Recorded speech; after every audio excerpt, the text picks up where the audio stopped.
Hello বন্ধুরা, আজকে তোমাদেরকে দেখাবো ওয়াল হ্যাঙ্গিং কোমর ফিটিং করা পদ্ধতি। তো প্রথমেই আমরা মাপ করে নিয়ে পাইপগুলো ছোট করে কেটে নিয়েছি এবং ড্রিল করে বুলেট নাটগুলো লাগিয়ে নিয়েছি। দেখতেই পাচ্ছ, দিয়ে আমরা সিলিকন লাগিয়ে ভালো করে প্রেস করে দেওয়াল গায়ে ঠেকিয়ে দেবো।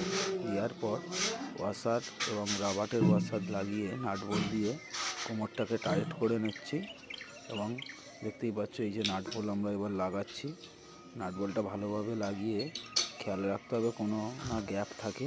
তারপর আমরা ভালো করে সেলাই রেঞ্চ দিয়ে টাইট দিয়ে দেব এবং টাইট দেওয়া হয়ে গেলে চার সাইডে ভালো করে আমরা সিলিকনটা লাগিয়ে নেব, যাতে দেওয়ালের সঙ্গে ভালোভাবে অ্যাটাচ হয়ে থাকে।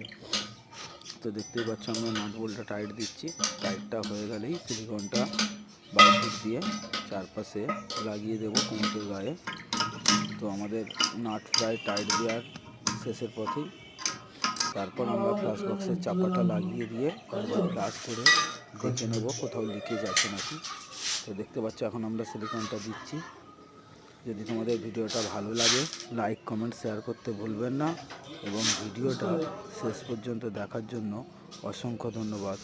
ভালো থাকো, সুস্থ থেকো।